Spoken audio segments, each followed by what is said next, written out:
Bom dia, a paz seja convosco. Nós estamos felizes. Quem está feliz? Graças a Deus, é uma alegria, é um privilégio que o Senhor nos dá. Já adentramos o 8º mês do ano de 2025 e louvamos a Deus pela oportunidade, por esse privilégio. Esse é o dia que o Senhor fez. Alegremo-nos e regozijemo-nos nele. Nós já tivemos aqui um tempo tão gostoso, tão importante, que nós pudemos dispensar, né? Para que nós o louvemos e o adoremos e glorifiquemos ao seu nome. Afinal de contas, é para isso que nós estamos aqui. E, meus irmãos, eu gostaria de convidá-los, gostaria também de cumprimentar todos aqueles que nos acompanham através da Rádio Gospel FM, bem como através das mídias sociais. Bem-vindos a mais esse lindo culto de louvor e adoração a Deus com celebração da Ceia do Senhor. E aos presentes e a todos aqueles que me ouvem, eu gostaria de dar uma sugestão. Vamos deixar os nossos problemas para fora. Não vamos trazer para cá. As nossas preocupações, as nossas expectativas, o almoço, a roupa que você deixou lá na máquina e quando chegar em casa tem que pendurar no varal. Vamos esquecer de todas as preocupações. Vamos deixar o presidente dos Estados Unidos em outro momento, o ministro do Supremo Tribunal Federal também, o morango do amor também, porque agora só se fala disso. Nessa semana, essas foram as nossas pautas. Aqui agora nós vamos nos concentrar todos juntos na palavra de Deus. Porque Deus tem uma palavra para o meu e para o seu coração, bem como para todos aqueles que me ouvem, que alcançam o som da minha voz através da Rádio Gospel FM. E esse número nós realmente não podemos estimar. E eu convido a igreja para que abra sua Bíblia no livro dos Provérbios. Provérbios, capítulo 3. Provérbios 3, começando no versículo 9.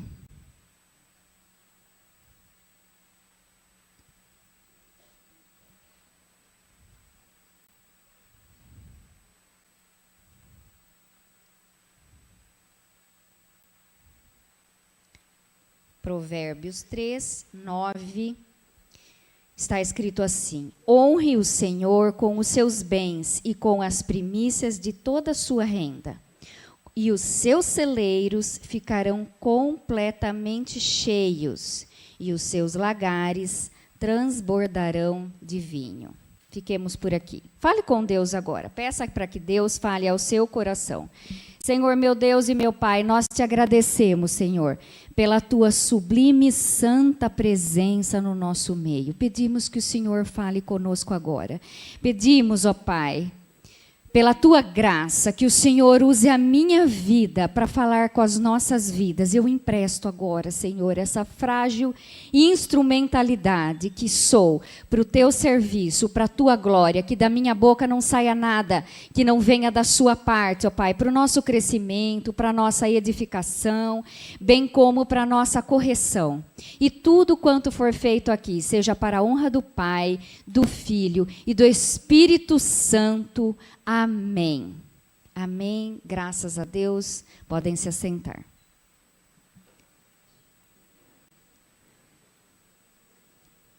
Nós acabamos de ler aqui, Provérbio, 2 versículos do capítulo 3 dos Provérbios, que foram escritos pelo rei Salomão. Nós sabemos que o rei Salomão foi o 3º rei de Israel. Rei Salomão, filho do rei Davi, do grande rei Davi. E nós sabemos que, assim que assumiu o trono, no início do seu reinado, o rei Salomão fez uma oração, um pedido para Deus, que Deus concedesse a ele sabedoria. Nada mais. Senhor, eu peço sabedoria. E Deus o atendeu. E Salomão ficou conhecido como o homem mais sábio que já existiu.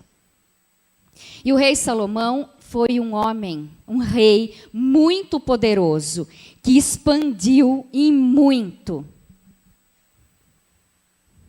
as fronteiras de Israel. Alargou, enriqueceu muito o território de Israel. Foi um rei de primeira grandeza.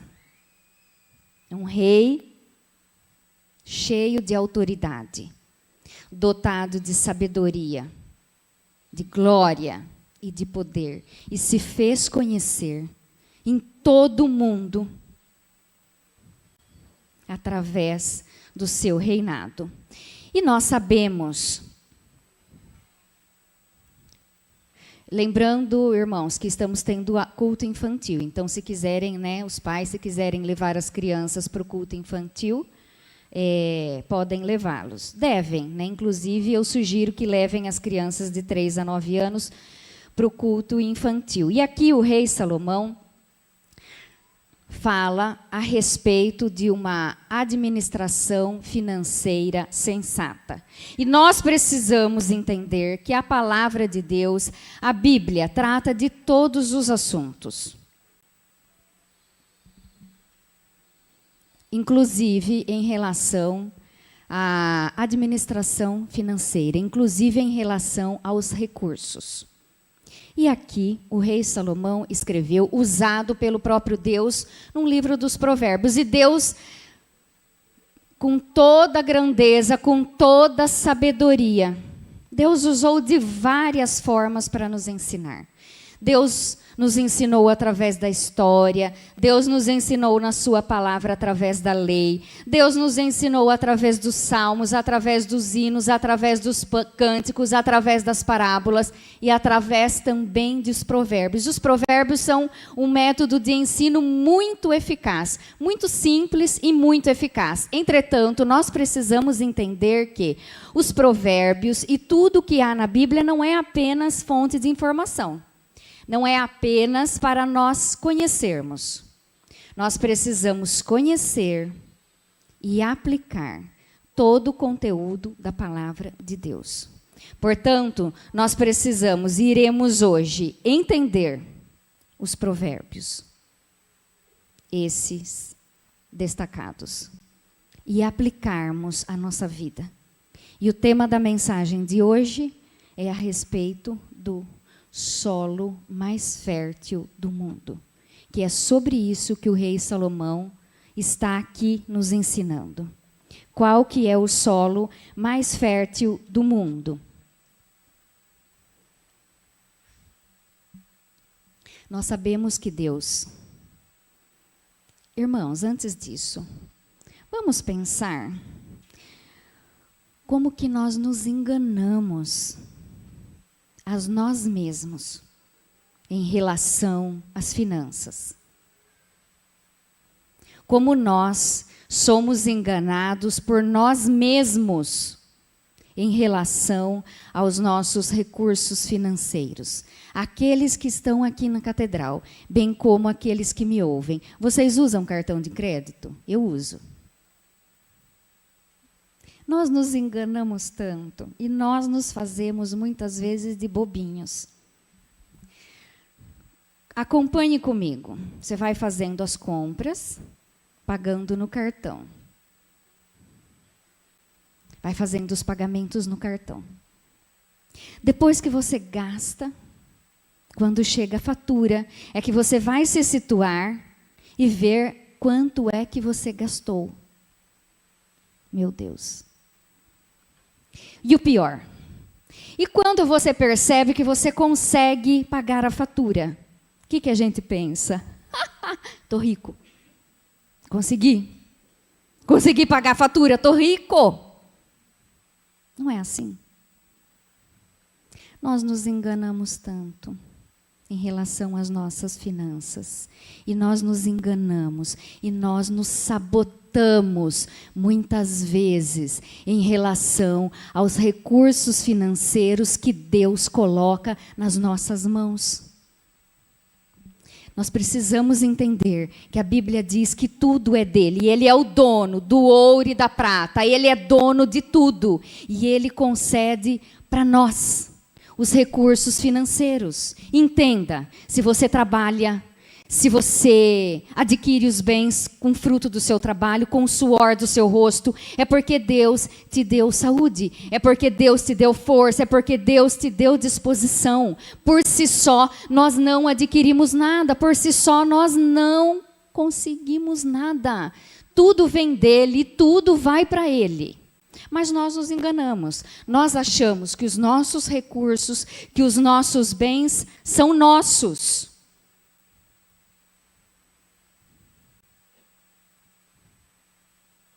E que nós devemos fazer com ele o que bem entendermos. Que nós devemos administrar, gerir os nossos recursos da forma que a nossa inteligência, da forma que as estratégias de mercado nos aconselham. Desconsiderando e nos enganando e, mais uma vez, nos sabotando. Porque isso é uma autossabotagem. Desconsiderar o que a palavra de Deus nos diz, desconsiderar o que a vontade de Deus para nós, é uma autossabotagem que nos leva, primeiramente, a desobedecer a Deus, desonrá-lo e ao fracasso financeiro. Aqui o rei Salomão disse o seguinte: honre ao Senhor teu Deus com as suas primícias. O que são as primícias? São as primeiras coisas, o que há de mais importante. E todos os seus celeiros se encherão, e os seus lagares transbordarão. Isso aqui lá, para aquele tempo. Hoje em dia, tem pessoas que não sabem ainda o que é celeiro, o que é lagar, mas para aquele tempo era isso. Então vamos pensar aqui nos dias de hoje. Honre ao Senhor com as primícias, com as suas primícias, e a sua despensa será farta. O seu suprimento será abundante. Tem alguém aqui que gosta de viver apertado, que gosta de viver com poucos recursos, que gosta de viver com o cinto sempre apertado? Ou nós buscamos a Deus, ou nós trabalhamos, esperamos prosperidade, esperamos fartura e esperamos prosperidade também na vida financeira? A riqueza, os provérbios, não têm por objetivo principal enriquecer as pessoas. Mas nós precisamos entender que a promessa de Deus do versículo 10 é consequência do cumprimento do versículo 9. Mas nós tendemos a querer o versículo 10. Vamos para o versículo 10, por favor. Primeiro. E os seus celeiros ficarão completamente cheios. Quem quer? Seus celeiros completamente cheios. Quem quer os seus lagares transbordantes? Mas entenda que para os seus celeiros estarem cheios e os seus lagares transbordarem, você precisa cumprir o versículo 9. Volte para o versículo 9. Honre o Senhor com os bens, com os seus bens e com as primícias de toda a sua renda. Nós precisamos honrar a Deus de todas as formas possíveis. Nós precisamos honrar a Deus com a nossa vida. Nós precisamos honrar a Deus com o nosso corpo. Nós precisamos honrar a Deus com a nossa voz. Nós precisamos honrar a Deus com o testemunho. Mas nós precisamos honrar a Deus com os nossos bens, com os nossos recursos financeiros. Deus não precisa dos nossos recursos financeiros. Deus não olha para os nossos recursos financeiros. Ele olha para o nosso coração. E quando nós honramos a Deus com os nossos recursos financeiros, quando nós glorificamos a Deus com o que nós temos, com o que Ele colocou nas nossas mãos, nós dizemos para Ele que Ele governa todas as esferas da nossa vida, que não há nenhuma parte, nenhum aspecto da nossa vida que não seja dele. Entretanto, quando nós recuamos, Quando nós dizemos para o Senhor, eu te honro com a minha voz, eu adoro ao Senhor, eu te honro com o meu testemunho, mas com os meus recursos financeiros, não. Nós dizemos para Ele que Ele não governa os nossos recursos financeiros. Olha o perigo de nós entregarmos a nós mesmos a gerência dos nossos recursos financeiros. Nós estamos ou não estamos debaixo do governo de Deus. Nós contamos ou não contamos com a bênção de Deus em todas as áreas da nossa vida. Porque é que muitas pessoas tendem a achar que para a parte financeira não precisa de Deus, que você é autossuficiente, que a sua inteligência, que a sua perspicácia, que o seu conhecimento é bastante suficiente para você gerenciar os seus recursos financeiros, e afinal de contas Deus não precisa do seu dinheiro. E Deus não precisa mesmo do seu dinheiro, porque o seu dinheiro eu tenho que informar que é dele. Ele apenas nos dá. Nós somos administradores aqui na terra de tudo que é dele. Meu querido irmão e minha querida irmã, seja na catedral, seja ouvindo o som da minha voz, seja me vendo pelas mídias sociais, pare de se enganar para o seu próprio bem. Pare de se sabotar. Pare de perder a bênção de Deus. Encerre hoje esse ciclo de engano, de auto-engano. Encerre hoje esse ciclo na sua vida de autossabotagem. Acorde para a vontade de Deus. Deus é o Senhor da sua vida ou não é? Deus governa tudo na sua vida ou não governa? O que é que na sua vida que você pode fazer melhor do que Ele faz? O que é na sua vida que você tem capacidade maior do que de Deus? O que é na sua vida que você pode dizer que você não depende dele? Não tem nada, meu querido que me ouve, que nós possamos, nenhuma área, que nós possamos dispensar a sua direção, que nós possamos dispensar o seu governo. E essa é a vontade de Deus para nós, os seus servos. Nós devemos honrá-lo. Deus olha primeiramente para o nosso coração, como eu disse. Deus olha primeiramente para o nosso coração. Deus não olha propriamente para a nossa oferta, mas para o ofertante. Vamos entender a oferta que agrada ao Senhor? Por gentileza, nos painéis, Gênesis 4:4. Gênesis 4:4. Lembra da oferta de Abel e de Caim? Abel, por sua vez, trouxe do quê? Das primícias. Lembra aqui? Honre ao Senhor com teus bens e com as suas primícias. Abel, por sua vez, trouxe das primícias do seu rebanho e da gordura deste. O Senhor se agradou de Abel e de sua oferta. Vamos ler juntos? O Senhor se agradou de quem primeiro? De Abel. E depois? E da sua oferta. Prosseguindo. Mas de Caim e de sua oferta. De quem? Primeiro, Deus se agradou de Caim. Aliás, Deus se desagradou de Caim. Depois, se desagradou da sua oferta. Caim ficou muito irritado e fechou a cara. Deus olha primeiro para o coração. Foi da oferta? Afinal de contas, a oferta de Caim foi uma oferta a Deus. Mas foi das primícias? Por que é que Deus se agradou da oferta de Abel, entretanto se desagradou da oferta de Caim? Ambos ofertaram. Mas Caim não ofertou das primícias. Caim ofertou ao Senhor. Mas Deus olhou para o coração de Caim. Agora nós leremos 1 João 3, 1 João 3,12.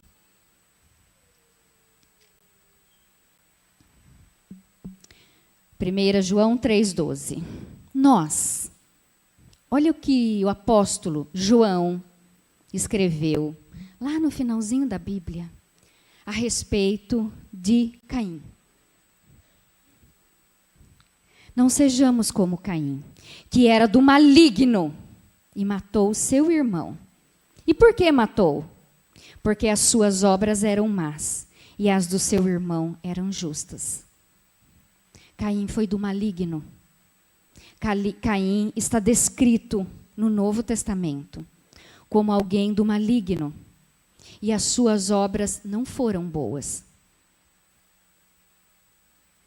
2 irmãos, 2 ofertas, 2 disposições de coração completamente diferentes, 2 corações diferentes. Caim era do maligno, já Abel, nós vamos ler em Hebreus, na carta aos Hebreus 11, versículo 4.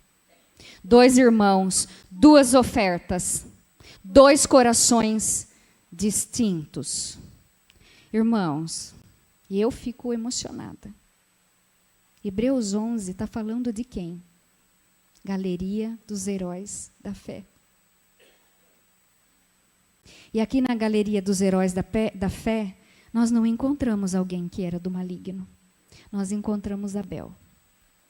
Pela fé, Abel ofereceu a Deus um sacrifício mais excelente do que Caim, pelo qual obteve testemunho de ser justo, tendo a aprovação de Deus quanto às suas ofertas. E agora, se afastar um pouquinho, Libras não estou conseguindo ler. Por meio da fé, obrigada. Por meio da fé, pode voltar. Por meio da fé, mesmo depois de morto, ainda fala. Irmãos, ele não fala, né? Não é Abel a pessoa que fala, é o testemunho dele que fala mesmo depois de morto. E o testemunho negativo de Caim também fala. Mesmo depois de morto, está registrado. Ambos no Novo Testamento. Um descrito como filho do maligno. 2 irmãos, um filho do maligno. O outro, herói da fé. 2 ofertantes. 2 corações distintos. Completamente avessos um ao outro. E nós, às vezes, achamos que é possível enganar a Deus. E nós precisamos entender, como eu disse, que tudo é dele e ele nos concede tudo. E à medida em que Deus nos prospera, nós devemos honrá-lo proporcionalmente. Porque às vezes, muitas vezes, infelizmente, a pessoa vem para Jesus com recursos extremamente escassos, quase na miséria, às vezes a um passo da miséria. Entrega a sua vida, porque a primeira coisa que nós devemos oferecer a Deus é a nossa vida, é o nosso coração. E Deus prospera. E aí, no início da caminhada, no início da jornada, o querido irmão, a querida irmã, consegue reconhecer a bondade de Deus na sua vida. E é fiel a Ele. Devolve a Ele, a Deus, o que é dele, porque o dízimo não é nosso, o dízimo é dele. E oferta. E Deus começa a prosperar esta pessoa financeiramente. E é tudo o que nós não podemos fazer. É imputar a nós essa prosperidade. Dizer que com a força do seu braço você venceu. E aí, de repente, você é a pessoa, né? Você não. A pessoa é um dizimista e é um ofertante. E Deus começa a alargar as suas fronteiras. E Deus começa a prosperar. E você já começa a encontrar argumentos contrários ao dízimo. Você já começa a achar que Você já está bastante próspero. Não há necessidade de ofertar na casa do Senhor. Deixe que aqueles, às vezes, porventura pode alguém pensar, deixa aqueles que estão no começo da caminhada, né, que estão dependendo aí da bênção do Senhor, deixa que eles ofertem, deixa que eles entreguem o dízimo. Eu já estou bem aqui confortável na posição que eu estou. E Deus, às vezes, não prospera financeiramente. Muitas pessoas, porque conhece o coração. Conhece o coração dessas pessoas. E por amor, Deus não prospera muitas pessoas. Por amor. Sabe por quê? Para não te perder. Porque sabe que se você for próspero financeiramente, você vai olhar para você. Você vai começar a honrar a si mesmo e deixa de honrar ao Senhor. Pense se esse, eu não estou acusando ninguém. Pense pessoal, individual e secretamente se esse é o seu caso. Se você não tem honrado, se você tem desobedecido a Deus e não tem honrado a Deus com os seus recursos.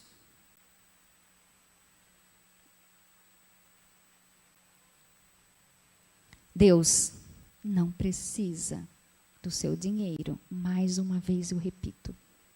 Ele não quer o seu dinheiro. Ele quer que você o honre. Deus não precisa dos nossos bens. Ele quer que nós o honremos com os nossos bens.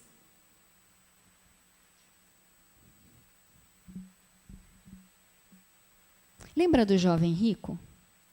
Encontrou com Jesus. Jesus, o que eu devo fazer para ganhar a vida eterna? Você já cumpre os mandamentos todos, desde muito novo, cumpro todos os mandamentos. Então Jesus diz o seguinte, porque Jesus conhecia o coração daquele moço. Venda todos os seus bens e entregue aos pobres. E o jovem rico se entristeceu. E foi embora, distante de Jesus, porque o seu coração estava dominado pelos seus bens. O dinheiro daquele jovem era o seu Deus. Quantos que me ouvem têm feito do seu dinheiro o seu Deus? Quantos dos que me ouvem, e a única vez que Deus diz que não podemos servir a dois senhores, esse segundo senhor é o dinheiro. Quantos aqueles têm sido deixados dominar pelo dinheiro, têm sido governados pelo dinheiro? Nós devemos colocar as coisas, cada uma no seu lugar. Quantos aqui que me ouvem têm sido governados pelos recursos financeiros, têm sido governados pelas suas posses, têm sido governados pelo seu salário, pela sua riqueza, pelas suas propriedades e não têm tido forças de honrar a Deus com os seus recursos, não tem tido forças de devolver a Ele o que é dele. Mas acontece que essa história de dízimo nem é para agora. Isso daí, dizem alguns falsos argumentadores, eu não posso nem dizer pregadores, falsos argumentadores. Isso daí era para o tempo da lei, isso daí não é para os dias de hoje, onde já se viu. Queridos, deixa eu explicar uma coisa para vocês. O dízimo é ponto pacífico na história cristã. O dízimo é ponto pacífico entre os maiores e melhores teólogos de toda a história da humanidade. O dízimo nunca foi combatido, sempre foi defendido e ensinado pelos maiores teólogos desde o tempo lá atrás da patrística, do início dos primeiros estudos da era cristã. Quem defende que o dízimo é para o tempo da lei, entendam que esse é a maior falácia dentro da palavra de Deus. que o dízimo era para o tempo da lei e não para o tempo da graça. Quem defende esse argumento não está defendendo a verdade. Está defendendo negligência, desobediência e avareza. Esses são argumentos para negligentes, desobedientes e avarentos que não estão obedecendo a palavra de Deus. O próprio Jesus falou, e vamos ler agora Mateus 23, 23. O próprio Jesus falou em relação aos dízimos. Mateus 23, 23. Estava falando com quem? Com aqueles do seu tempo. Ai de vocês, escribas e fariseus hipócritas, porque vocês dão o dízimo da hortelã, do endro e do cominho e desprezam os preceitos mais importantes da lei, a justiça, a misericórdia e a fé. Mas vocês deviam fazer estas coisas sem omitir aquelas. Irmãos, fica aqui. Jesus não estava combatendo o dízimo. Jesus estava combatendo a hipocrisia dos religiosos. Jesus disse que deveriam, por quê? Porque os fariseus usavam o dízimo como um amuleto. Não preciso fazer as outras coisas, eu já entrego o dízimo da hortelã, do endro e do cominho. Eu estou quites, estou pagando, entre aspas, estou pagando aqui o meu dízimo do endro, do cominho e da hortelã. E Jesus disse o seguinte: seus hipócritas, vocês são hipócritas, porque vocês entregam o dízimo como se fosse o dízimo suficiente, mas não estão praticando a justiça, a misericórdia e a fé. Vocês deviam fazer essas coisas sem omitir aquelas. Jesus está dizendo, façam todas essas coisas, as 4. Exerçam a justiça, a misericórdia e a fé, e entreguem o dízimo.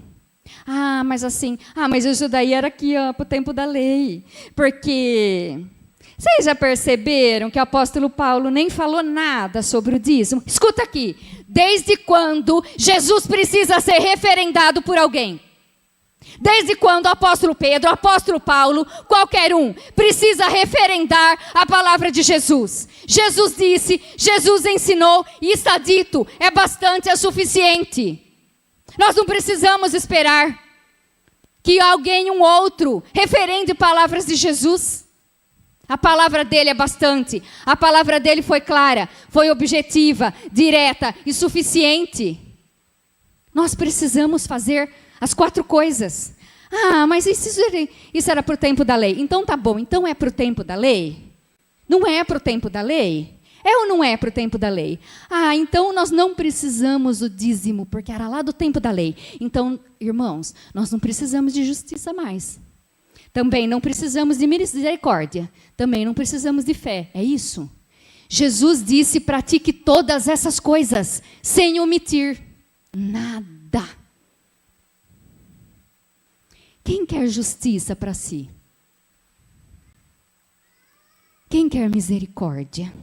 Quem depende de fé? Pratique todas essas coisas sem omitir nenhuma delas. Palavras de Jesus.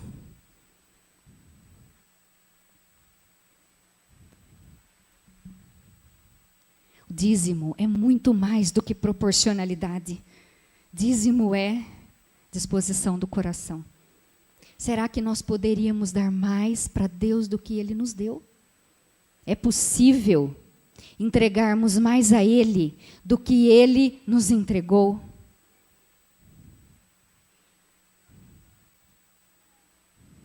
Não é possível. Irmãos, nós estamos no tempo da graça.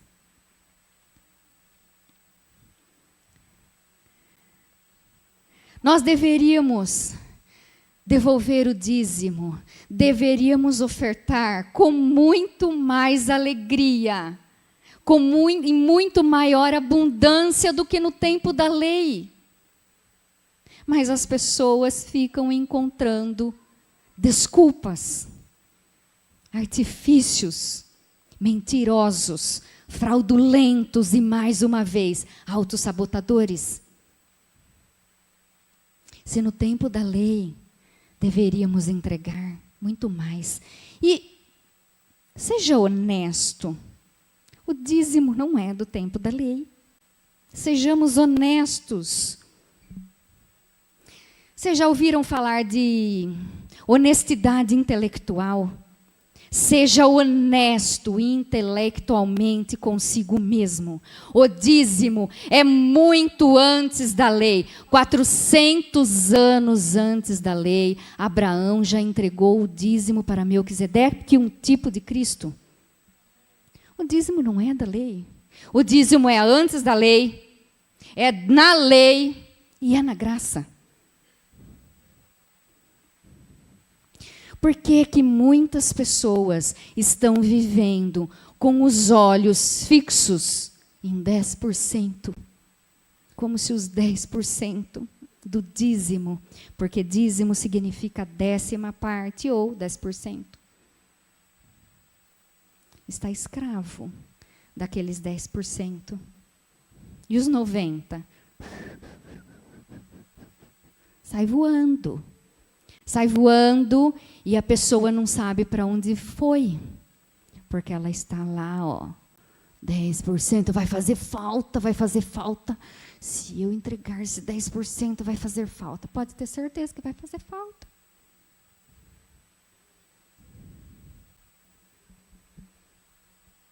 A única vez que Deus nos propõe que façamos prova dele é em relação ao dízimo. Queridos, vocês sabiam que a Bíblia fala mais de dinheiro, de bens e propriedades, do que de oração e fé? Em toda a Bíblia, de Gênesis a Apocalipse, há mais de 2.000 referências a bens e propriedade. Alguém chuta aí quantas referências existem sobre fé e oração? É menos. 500. 500 referências na Bíblia em relação à fé e à oração. E ao dinheiro, não especificamente ao dinheiro, aos bens, às propriedades, mais de 2.000 vezes a palavra de Deus. Ninguém falou mais do que em dinheiro do que o próprio Jesus. Será que isso não sinaliza nada para nós?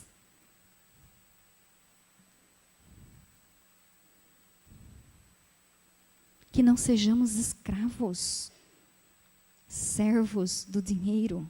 Nós somos servos do Senhor e não servos do dinheiro. Não sirva ao dinheiro. Sirva a Deus. Obedeça a Deus. Servo bom e fiel.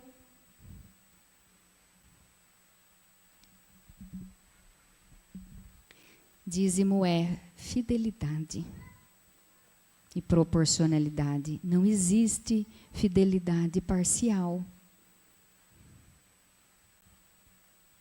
Meu querido irmão, minha querida irmã, eu percebo algumas pessoas aqui presentes incomodadas.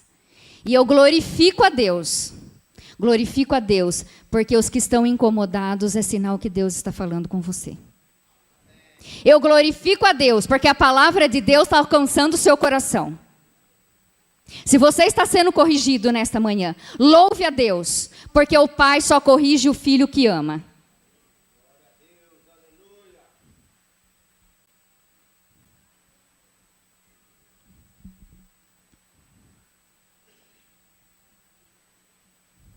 Nós não devemos entregar o nosso dízimo, devolver o nosso dízimo, nem ofertar na casa do Senhor esperando um lucro pessoal. Entenda. Isso é resultado. É efeito colateral. A bênção de Deus virá sobre a sua vida, mas você não pode ter em vista isso. Você deve ter em vista, primeiramente, a obediência à palavra do Senhor. E segundo, a expansão do reino de Deus aqui na terra. A sua entrega total. Fidelidade fala de entrega. Fidelidade fala de integralidade. Como eu disse, não existe fidelidade mais ou menos, fidelidade parcial. Ninguém é mais ou menos fiel ao seu cônjuge. Você é mais ou menos fiel à sua esposa não é mais ou menos fiel a você. É totalmente fiel. Ou nós somos fiéis, ou nós somos infiéis. Se porventura alguém trai o seu cônjuge, pode afirmar que foi fiel? Eu fui mais ou menos fiel porque algumas vezes eu traí. Não, você é tido por infiel. Você é tido por traidor. E com Deus não é diferente. Não seja infiel. Espere ouvir do Senhor um dia. Servo bom e fiel. Venha. Venha, um dia todos nós. Servo bom e fiel. Venha, faça parte. Faça parte. Servo bom e fiel. Abel foi bom. Caim foi mau. Por isso é tido como do maligno. Lembra do coração. Existe um casal chamados Ananias e Safira. No tempo lá de Atos dos Apóstolos, os registros de Atos dos Apóstolos, era costume da igreja primitiva, eles entregavam tudo que tinham, eles vendiam as propriedades e levavam tudo para os apóstolos. E esse casal, chamados Ananias e Safira, venderam uma propriedade e não entregaram tudo. Ninguém forçou. Ninguém forçou eles a nada. Eles foram achando que pudessem enganar o apóstolo Pedro? Não. Eles acharam que era possível enganar o próprio Deus. E eles retiveram parte. Melhor seria se não tivesse entregue nada. Eles retiveram parte dos recursos obtidos com a venda daquela propriedade para si. E eles foram fulminados. Era pouco o valor que eles entregaram? Certamente não, eles venderam uma propriedade. Era muito dinheiro, mesmo que não tivessem entregue a totalidade. E a Bíblia não diz, né? Lucas, que registra o livro do Atos dos Apóstolos, não diz qual foi a porcentagem que Ananias e Safira retiveram. 10%, 15%, 20%, 30%, não sabemos. Eles retiveram uma parte. E eles foram fulminados pelo Espírito Santo. Morreram. Não era pouco dinheiro. Mas Deus olhou o coração. Eles tentaram, acharam que era possível agradar a Deus. Já. Uma certa senhorinha, viúva nos tempos de Jesus, eu digo que já é um símbolo de pobreza, era, né, um símbolo de pobreza, de dependência, porque naquele tempo e cultura, as mulheres dependiam de homens para sua manutenção, para sua subsistência. E Jesus estava à porta do templo, e as pessoas iam entregando, colocando as suas ofertas no gasofilácio, no ofertório. E os ricos entregavam muito dinheiro daquilo que sobrava. De repente, chegou uma viúva e lançou no ofertório 2 moedinhas. 2 moedinhas, não tem vergonha de entregar 2 moedinhas? Jesus olhou para aquela viúva. Primeiro para o coração dela. Depois para as 2 moedas. Porque aquela viúva entregou absolutamente tudo o que ela possuía. As 2 moedas eram tudo o que ela possuía. E Jesus disse, ela deu mais do que todos. O valor foi menor de todos, mas o coração daquela viúva era o maior de todos. Entendam que quando nós ofertamos, Deus vai olhar primeiro para o nosso coração.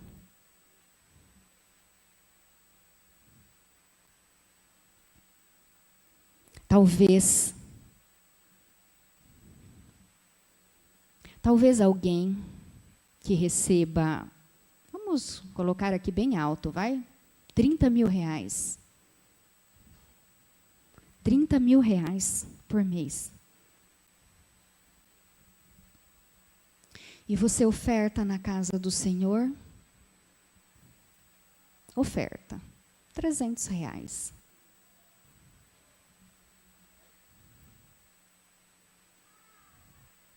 Talvez você esteja se comportando como aqueles que estavam ali, os hipócritas. Ó, 300 moedas. E para eles significavam nada, faziam diferença alguma.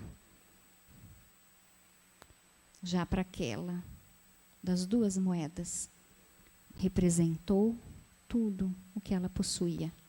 Quem é que foi honrada?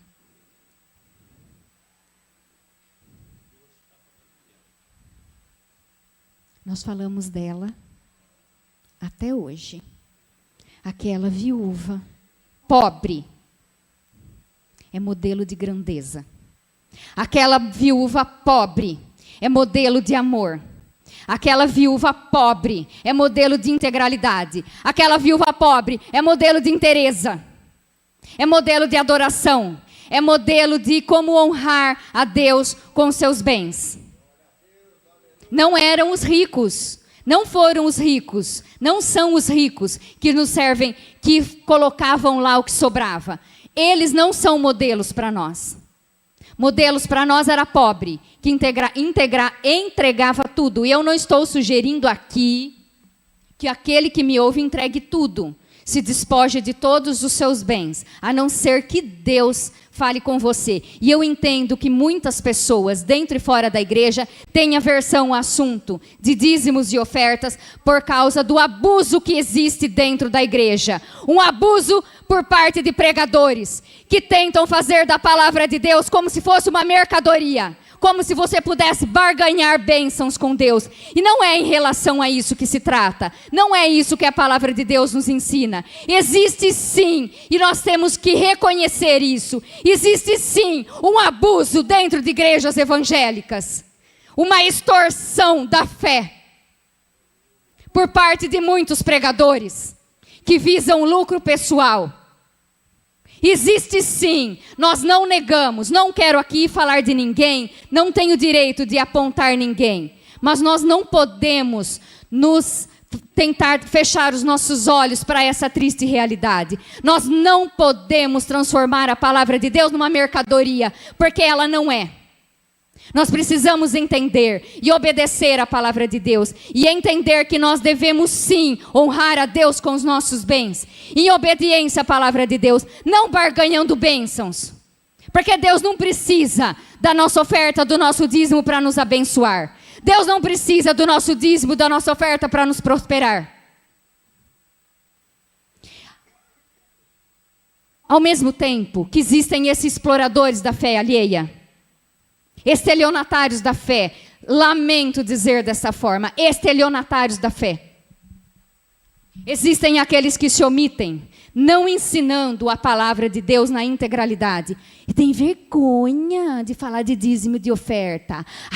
Publicamente não. Só assim no gabinete pastoral, em reuniões fechadas. Ou você é servo de Deus e obedece a Ele e ensina todo o conteúdo da palavra. Ou um dia será cobrado por isso. Nós não podemos nos omitir. Aqueles pregadores, aqueles pastores que têm se omitido em relação a esse ensino tão precioso para a igreja, serão cobrados por isso. Estão sonegando da igreja que pastoreiam um ensinamento importante, primordial para que nós sejamos abençoados e para que nós possamos cumprir e obedecer a palavra de Deus na íntegra. Louvado seja o nome do Senhor.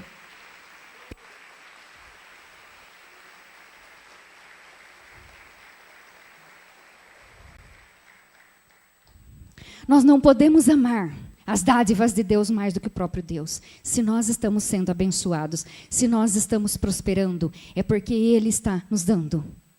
E às vezes, como eu disse, a pessoa é abençoada, a pessoa começa a prosperar e ela começa a adorar o seu dinheiro. E inverte. Muda. E não adora mais a Deus. Adora o seu dinheiro. Adora os seus recursos. Coloque as coisas, meu querido que me ouve, meu querido irmão que está aqui na catedral, todos aqueles que me ouvem, coloque as coisas no seu devido lugar. Honre a Deus com os seus bens. Quem tem testemunho para contar aqui de prosperidade? Quem tem testemunhos, fique à vontade, levante a sua mão. Eu tenho testemunho para contar da provisão de Deus na minha vida. Quem tem testemunho, levante a mão para contar da transformação que Deus operou na sua vida. Quem tem testemunho de bênção, de vitória e de prosperidade para contar? Glorifique a Deus. Louvado seja o nome do Senhor.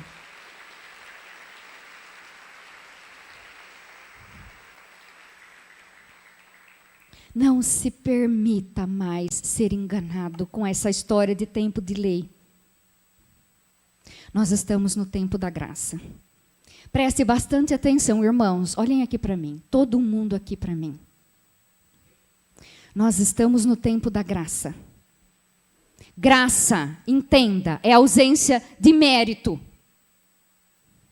Você não merece nada. Eu não mereço nada. Isso é graça. É favor imerecido. Graça não é ausência de esforço, de empenho, de dedicação e de fidelidade. E de obediência. Graça não é isso.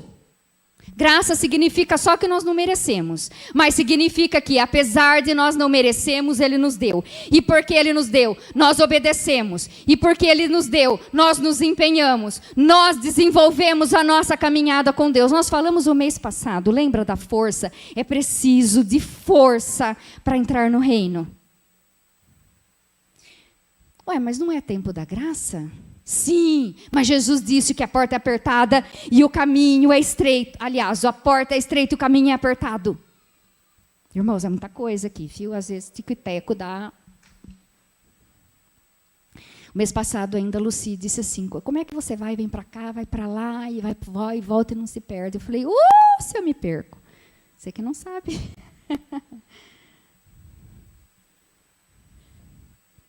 Empenho, dedicação, devoção. Não é porque nós estamos no tempo da graça. Não é porque você canta na igreja. Porque alguns pensam assim. Aí eu não preciso ofertar. Já estou ofertando a minha vida, a minha voz. Eu não preciso devolver o dízimo. Eu já sirvo na igreja como diácono. Eu já ajudo a servir a ceia, eu ajudo lá no movimento, cuido dos carros. Eu não preciso devolver o dízimo, eu já fico na igreja sorrindo para os irmãos, recepcionistas, dando a mão. E quem acha que é o contrário? Não preciso me envolver na obra, já devolvo meu dízimo. Você não sabe de nada, eu oferto R$2 todo mês. Não preciso. Não, eu não tenho que devolver. Eu não tenho que ofertar. Eu já estou ofertando a minha vida. Já estou ofertando a minha voz. Estou ofertando horas do meu dia. Uma coisa não exclui a outra. Oferte. A parábola que diz servo bom e fiel é a parábola dos talentos. Deus te deu talentos. Não enterre seus talentos. Use-os todos. Não sei qual que é o seu talento, mas eu te garanto que você tem, no mínimo, alguns. Para não dizer muitos. Louve a Deus. Honre a Deus com tudo que você tem dentro de si. Com a sua voz, com a sua vida, com o seu testemunho e com os seus bens. Honre a Deus com os seus bens e com as primícias. E os seus celeiros se encherão, e os seus lagares transbordarão. Para encerrarmos, nós vamos, no capítulo 3 mesmo, concluir. No capítulo 3 mesmo, que nós acabamos de ler, entretanto, nós lemos o 9 e o 10. Agora nós leremos a partir do 13. Provérbios 3, 13. Feliz, já? Meninos? Feliz é quem acha a sabedoria. Feliz é aquele que alcança o entendimento. Porque o lucro que a sabedoria dá é melhor do que o lucro da prata. E a sua renda é melhor do que o ouro mais fino. A sabedoria é mais preciosa do que as joias. E tudo o que você pode desejar não se compara com ela. Em sua mão direita, ela oferece vida longa. E na mão esquerda, ela tem riquezas e honra. O que é isso? Sabedoria. Os seus caminhos são caminhos agradáveis. São os caminhos da riqueza ou caminhos da sabedoria? Os caminhos da sabedoria são caminhos agradáveis, e todas as suas veredas são paz. Ela é árvore de vida para os que a alcançam, e felizes são todos os que a retêm. Felizes são os que retêm riquezas, ou felizes são os que retêm sabedoria? Meu querido que me ouve, sabedoria é mais importante do que riqueza. E nós estamos vivendo dias que as pessoas estão se matando, se devorando, se acabando com a sua integridade, a integridade da sua saúde, para adquirir riquezas. Quando nós não levaremos, no nosso caso, na nossa realidade é real. Para quem investe em moeda estrangeira, enfim. Euro, dólar, libras esterlinas, não sei se alguém aqui tem esse tipo de investimento. E eu só tenho em reais. Quantos reais você vai levar com você?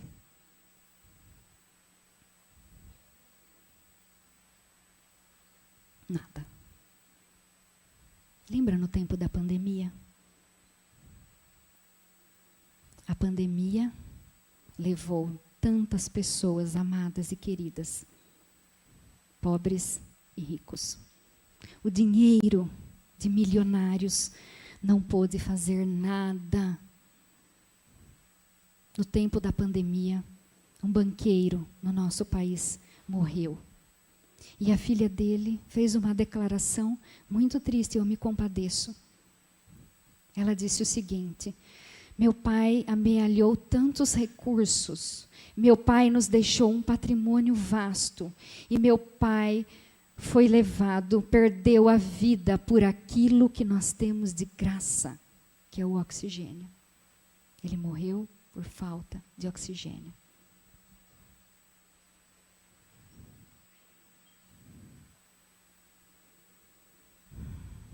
No tempo, voltando e concluindo, que as pessoas estão doentes por causa de poder e de riquezas. Lembra do rei Salomão? Senhor, não me dê mais nada. Ele não pediu nada, só sabedoria. Deus disse: eu vou te dar sabedoria. Mas, Salomão, porque você pediu só sabedoria, você não pediu riquezas, você não pediu a derrota, a morte dos seus inimigos, você pediu só sabedoria. Porque você só pediu sabedoria, eu vou te dar ainda poder e glória. Além da sabedoria, vou te dar poder e glória. Aí depois tem uma condicionante: se você andar nos meus caminhos, eu te darei vida longa. Nananana. Salomão andou retamente nos caminhos do Senhor até o fim? Sinto dizer que não. Mas Deus prometeu que daria a ele sabedoria. E ele teve, mesmo sem pedir. deu a ele poder e glória. O céu, eu sinto informar, o céu não reconhece as coisas que o mundo reconhece. O céu não reconhece poder. O céu não reconhece a honra que o mundo dá. O céu não reconhece status. O céu não reconhece fama. O céu não reconhece likes. O céu não reconhece seguidores. O céu não reconhece beleza. O céu não reconhece status social, status cultural, intelectual. O céu não reconhece nada disso. Sabe o que o céu reconhece? Fidelidade. Só que o céu reconhece e recompensa a fidelidade.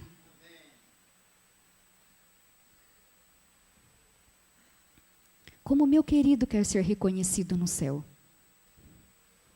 Como cada um que me ouve quer ser reconhecido no céu. Como alguém com muitos seguidores. Como alguém que muito querido. Como um valente. Sabe os valentes das redes sociais? Que acho que estão no quintal da casa dele para falar qualquer coisa. E acha bonito. Porque, afinal de contas, esse tipo de gente, hoje em dia, infelizmente, tem muitos seguidores. O céu não te reconhece. O céu reconhece, mais uma vez, e recompensa fidelidade. A fidelidade é conhecida e recompensada por Deus. Responda para si mesmo. Como é que você quer ser reconhecido? Você quer ser reconhecido como alguém que depende e obedece a Deus? Ou você quer ser reconhecido como alguém que sabe mais do que Deus e não precisa nem obedecer a palavra de Deus? Escolha ser reconhecido como alguém que conhece, obedece e é fiel a Deus. E entenda, se você buscar sabedoria, e aqui nós temos toda a fonte, uma fonte inesgotável de sabedoria. Busque a Deus sabedoria. E Deus vai fazer com você como fez com Salomão. Salomão, foi só sabedoria que você pediu? Pois eu vou te dar poder.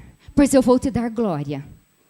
Meu querido irmão, minha querida irmã, é só sabedoria que você está buscando em Deus? Ele vai te prosperar. Ele vai fazer encher os seus celeiros e transbordar os seus lagares. Busque sabedoria que vem do alto. Busque em Deus e o seu reino em primeiro lugar. E todas as coisas vos serão acrescentadas. Vamos dar uma linda salva de palmas para Jesus e agradecer a Ele pela sua santa e poderosa palavra nas nossas vidas nesta manhã. Feche os seus olhos. Louvado seja o nome do Senhor. Senhor, meu Deus e meu Pai, nós te agradecemos, Senhor, pela tua palavra. Pedimos que o Senhor continue falando, ó Pai, e trabalhando nos nossos corações, que o Espírito Santo tenha liberdade, ó Pai, de trabalhar nas mentes e nos corações, e que nenhum daqueles que me ouviram, ou que porventura vão me ouvir depois, através das mídias sociais, para que nenhum deles feche o seu coração, ó Pai, mas que se permita ser abençoado, que ninguém mais se sabote, mas se permita, ó Pai, viver tudo que Deus tem para a vida deles, que seja uma vida de paz, de sabedoria e de abundância em todas as áreas da sua vida. É o que pedimos no nome poderoso de Jesus e agradecemos. Amém. Graças a Deus.